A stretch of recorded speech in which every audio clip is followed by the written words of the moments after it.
Welcome to Scrappin with Sheri. Most of you have recognized by now I am on a mission to try to use as many of my scraps as possible out of my stash, and today is no exception. I'm going to show you a really easy technique using some of the scraps that I found in my blue folder. Now, these particular ones, these three, are actually from the same collection. This was the National Scrapbook Day 2 or 3 years ago maybe. But then I found another couple of blues that I felt like went well with these particular colors. So I'm going to try to use up all of these and hopefully make a 2-page spread out of this. We'll see how it goes. But I'm going to start with my littlest scrap to show you the technique. And this technique I'll be teaching at one of my crops soon. And I'm going to call it Diamonds Are a Girl's Best Friend, because I love using up these scraps. Now, for my particular purposes, I'm going to be cutting at 1 inch, but I want to show you some differences that you can come up with. So I'm just cutting a 1-inch strip off of this little scrap right here, and I'm going to line that up so that the point is on my cutting guide, and I've got my paper lined up down this 45-degree angle. Now, you know this 45-degree on this trimmer is fantastic. But I've cut that one little triangle off. I'm not going to use that, but let's slide that paper straight up the 45 degrees until we get to the 1 inch over here and cut again. And we've made a perfect little diamond.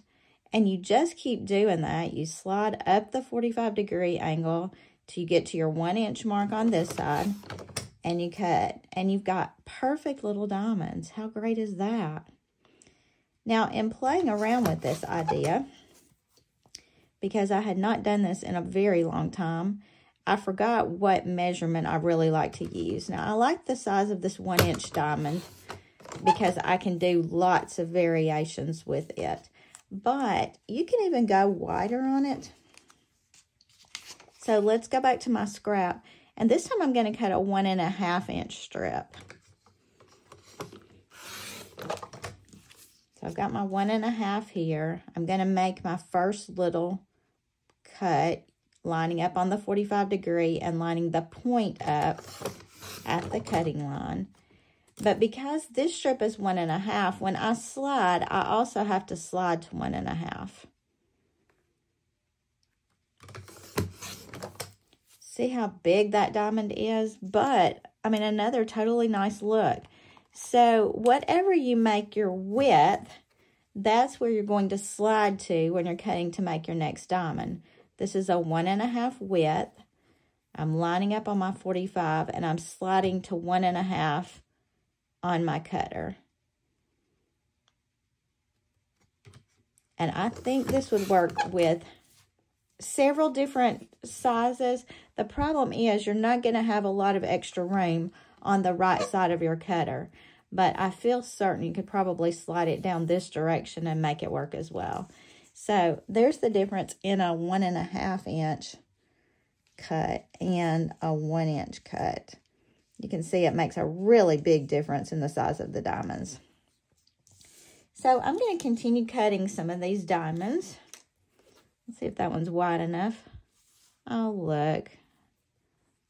Don't you just love it when you end up with a scrap that's just big enough that you can do the idea again? Now, you see my paper slid on that because I didn't start in the middle and pull down. All right, let's cut a few more diamonds out of this color.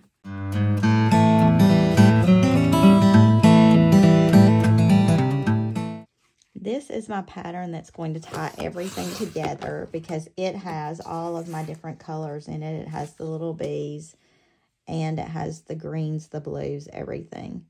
So it's good to have one tie-in pattern. Now in my world, blue is always a tie-in color because we use so much blue. We wear a lot of blue. But it's good to have these extra colors that I can work with as well.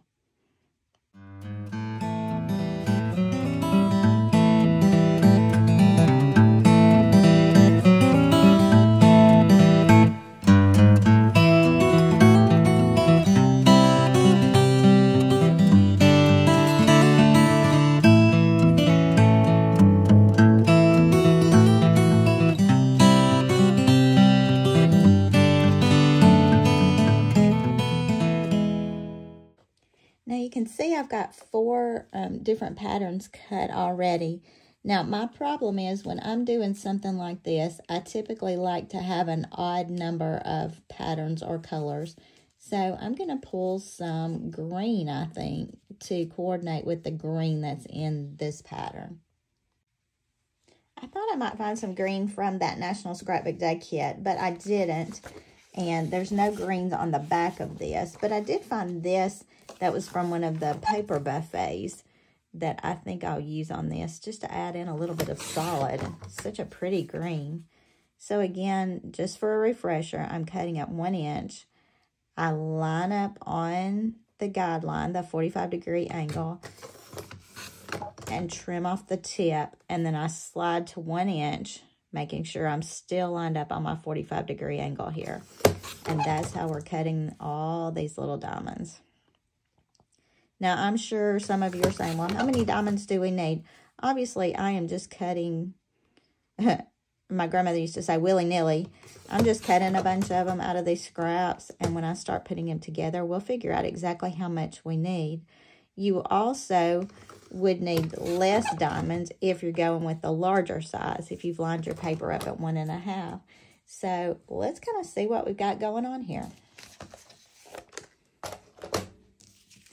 Now, I didn't use this pattern initially, but I felt like this would be a good one to start lining my diamonds up on. It does have the little bees on the back. I'm not necessarily going to use those, but I might. But let's start lining up. I felt like having a good solid pattern here might help me.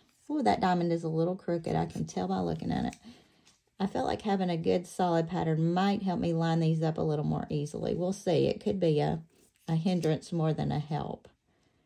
But I'm trying to make sure that in lining these up, I've got my patterns kind of staggered. I don't want the same colors right up against one another.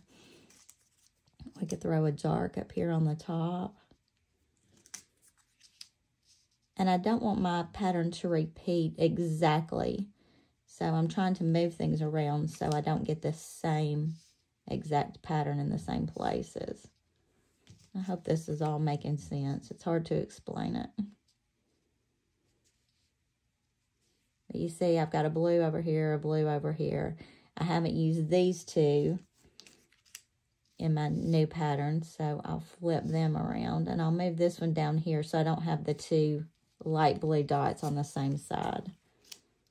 But I'm just trying to make sure that my pattern is not exactly matchy-matchy.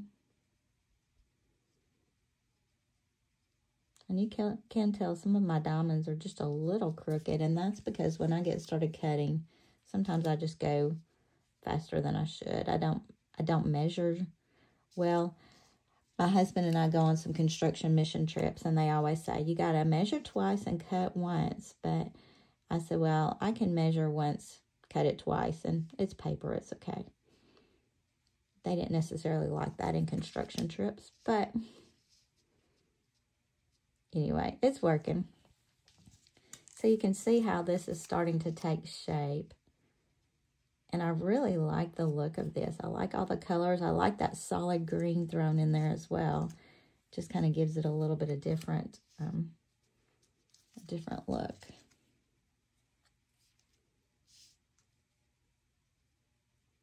And again, my diamonds are not exactly perfect. You can tell that.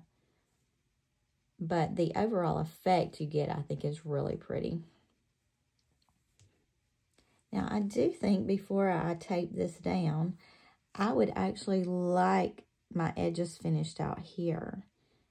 And we could do that by bringing something over on this side across. Like if I brought the little blue flower over. And I do probably want to add a little more of that just to make sure that my pattern shows up well. And when I cut this down through here, that will be easy enough to bring back to this other side. So we're going to be using lots of these little pieces. Now, I'm not going to take the time to tape this down with you watching just because it's going to take me a little while. But I will tape it down, and then we'll come back and see what we've come up with and how we're liking the look of this design. Just a quick tip, do use your repositionable tape for this so you can pull out on every corner. Otherwise, you're going to have these little tips that are going to flop up, and that's going to create problems when you're trying to put your page protectors on. So use repositionable tape. Be sure you go out to the edge of every tip so you don't have edges peeling up when you start putting page protectors on later. And when you start doing your little side fill-in pieces, only run your tape down that side edge because this side you're going to cut off anyway. And we've gotten all of the triangles lined up all the way down the side here. We filled in the extra gaps. And I tried to make it that I had all of my different patterns showcased on the outside edges. Let's go to our 12-inch trimmer. And we'll need to cut the ends off first. So I'm just going to chop those 2 triangles off on the bottom. I am going to save those just in case we need any more filler. And I need to do the same on this end. And I'm doing that because I can't get it to fit into my trimmer correctly to cut the side off yet until I've cut the bottoms.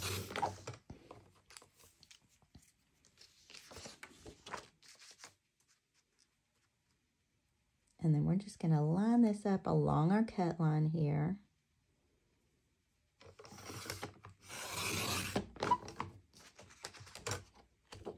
And cut off all those pieces. Now, there's a little bit of repositionable tape there. I hope you know that to clean your trimmer when you've gotten it gunked up with repositionable tape, you can use alcohol wipes. And they take all of the sticky stuff right off of your trimmer so you don't have to worry about it. I buy the little alcohol wipes that are individually packaged so they don't dry up. I bought a big container, like a baby wipe container one time, but they dried up before I used them. So I started buying the individually packaged ones, and they seem to work better for me. All right. So I am going to go back and kind of fill in this extra space on this side as well. Again, we are using our repositionable tape just so we can get to all of those edges and corners. If you don't, you're going to end up with pieces sticking up. That's going to make them catch on your page protectors. I think it'll just make it harder in the long run if you don't use the repositionable tape to stick this. So let's see what edges that we have left and how we can use those effectively. Now this one's kind of got a weird wonky on the end of it, but I'm going to add a little border there anyway, so I'm not necessarily worried so much. I want the fill-in to come right here, and I want that part to look good. And you see, I'm trying to make sure that my colors are not touching anything. Like this blue right here would be great over here. Or I could go with this darker blue. I think I like that one there.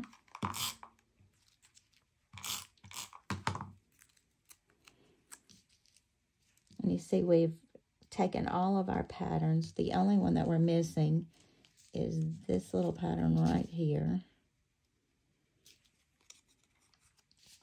And I am going to cut that one off just a little bit because it's a full diamond.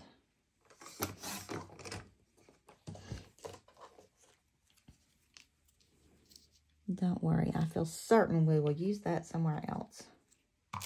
And in doing that, all we are going to have to cut off is that bottom or top triangle. I say bottom because the direction I was working from.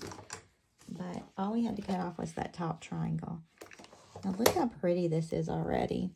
Let's look at what would be a good stripe to go right there. I was thinking this back pattern because I didn't use that at all. That would look good up against those.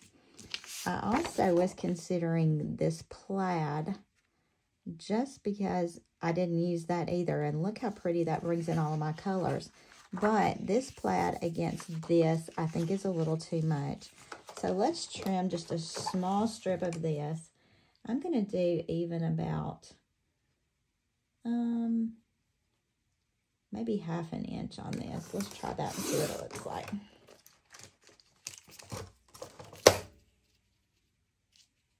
And I'm just going to put that over that edge there. Oh, that's pretty, isn't it?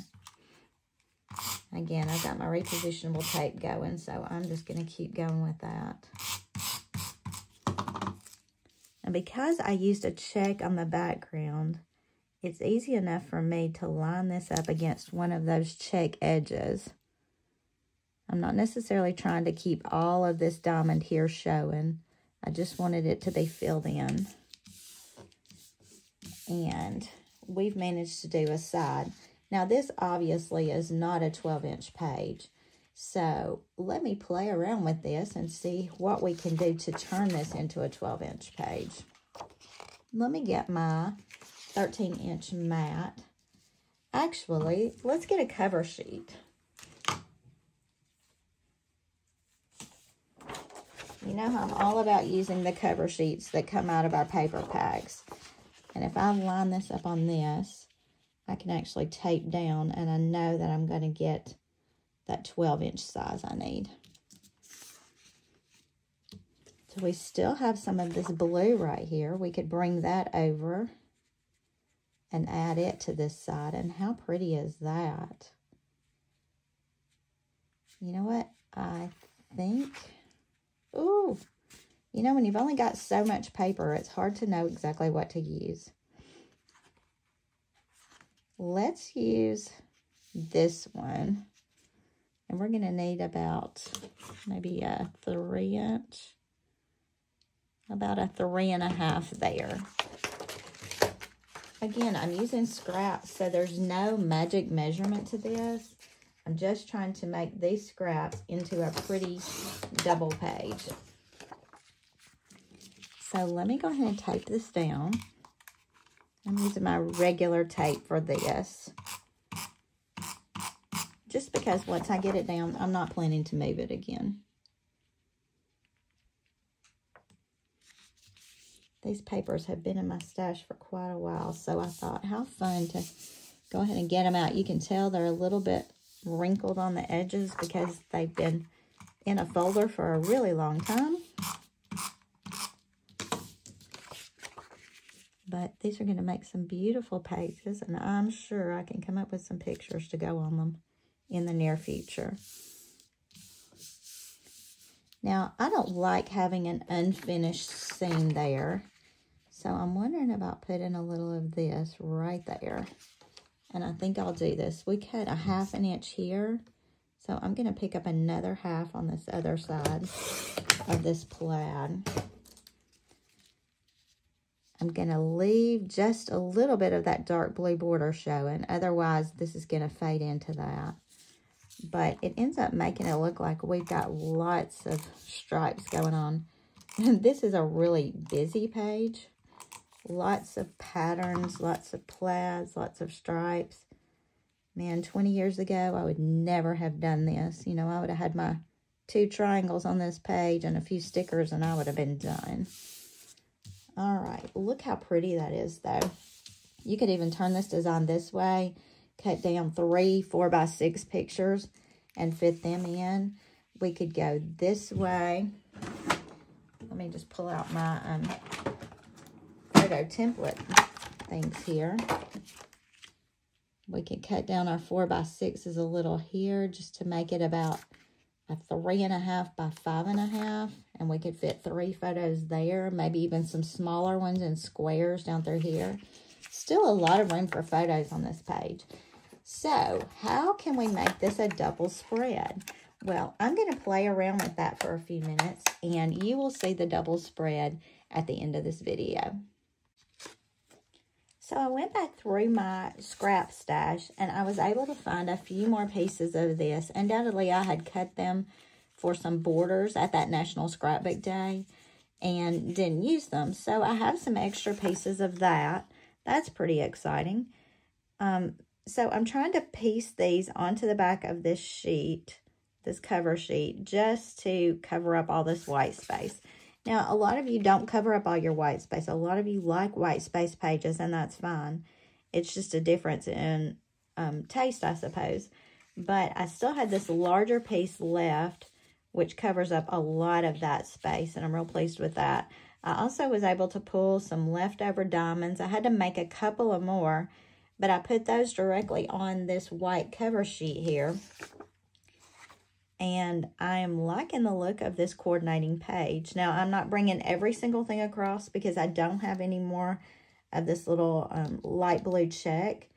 But I think it's okay. I think you get the feel of it. I just did a small little 3-row of diamonds over here. It's actually going to be one full row and then the little halvesies that'll cut off the edge. I looked at this against that. The problem with that is I've got this right here with the bugs and everything right against it.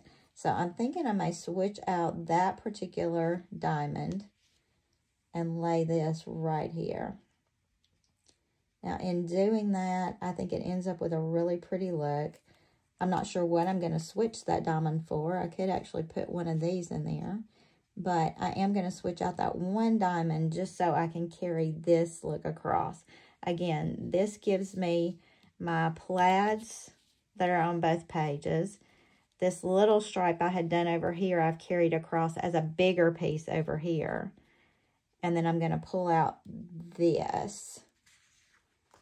You know, as I say that, I'm thinking maybe I want to scoot that there. Put this one back in. And add my plaid right here on the edge. With just a little hint of that blue behind it to set it apart. And that's where we're going to go with this page. So we've got this one page finished. Let me just tape the sides of this down really quickly. And you know it's hard for me not to give you measurements on everything, but sometimes it just doesn't work that way. What I really wanted you to see on this is how quickly you could use scraps to make this pretty diamond page. And in doing that, I think you will be able to use up lots of your scraps. I mean, look at all the stuff that I pulled out. And I have very few scraps left over at this point. And I've got 2 really pretty pages out of it. So, I will finish this off. You'll see the completed version of it. I hope you'll try this diamond technique because diamonds are a girl's best friend. And they help us use up our scraps at the same time. And that makes me pretty happy. So, just to have you with me while I finish off this page, all of my diamonds are taped down. I've taped this strip of this. Remember that I found a little other strip of the blue, so that's not a full page back there. I was able to tape this strip here, and I wanted to add the plaid over here, so I've taped another thin strip of that blue. See, it makes it look like this blue is actually a whole background page when it's not. So I taped a thin strip of that blue that I'm going to adhere right there on the side of those triangles. Now you could use regular or repositionable tape for this. I just picked up my repositionable. And I'm trying to cover up this little white space, the dead space there, just so it looks like my triangles are right up against that. Trying to get that even on there. And remember, I didn't have any of the plaid to go behind this, so there's just little white specks showing there, but it doesn't really show up at all. I could have used white over here behind this, and it would have been fine as well. So the last thing to do is to cut off those little triangles that go off the top and off the sides. And I'm just going to slice those real quick. Again, it's sticking to my trimmer, so I'm probably going to need a good alcohol wipe clean off after this. But look how few scraps I have left of all of those triangles I cut initially. You know, I told you I wasn't sure exactly how many to cut, so I just kept cutting and it worked. And I ended up with just a few left. I had to cut a couple of the colors, but overall, not much left over here. So what are y'all like with your scraps? Do you feel like you've got to keep every little scrap that you got left? Like all of these in my world are going in the garbage. And I do have a few pieces here. This one I will probably put in the garbage just because with that small strip, it's not enough to do a border because I had cut a little extra triangle off the top. And that strip would get smashed down in my paper anyway, and it would probably end up torn up. I am going to keep these because they're full-length 12-inch strips. and I will probably end up making something out of those at some point in time. What if I needed to do a peekaboo pocket for this page? If I decided to do that, these strips would be fantastic to add a peekaboo pocket. So when I store these papers, probably in my spring folder, I will put these few scraps in there with them. So I'll have those if I need to add something to this. Now, I was going through and I found a couple of these pretty little bees I had cut from the Bee Punch from Creative Memories. I had a title I had made at some point in time, The Busy as a Bee. So I thought I might add those on here, probably right down here at the bottom. And you know me and foam squares. So let's just pull out a few foam squares and finish off these 2 pages.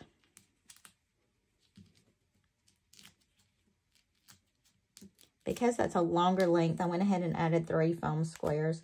It didn't necessarily need that, but I felt like so it doesn't dip in the middle, that might be a good use of a foam square. I'm going to pull the smaller ones for my little bees, just because I don't want anything sticking out the sides and I don't want to have to trim my foam squares down. So I'll add a little bee right here. And a little bee right here on the bottom, and just kind of angle him so his wing kind of closes in the words. This title I actually printed out on my computer, and then I just used some Stampin' ink and distressed around the outside edges with some ink that coordinated. So here we have a 2-page spread using scraps. Now for matting, there are a lot of options I have for matting my pictures on this. My preferred choice is probably going to be navy on this, just to make the pictures really pop out against my background. I could go with black just because the little bees have the black in them in here, but I'll probably go navy on the matting. I hope you like this idea. I hope you'll try it out and let me know what you think about it. Until next time, happy scrapping.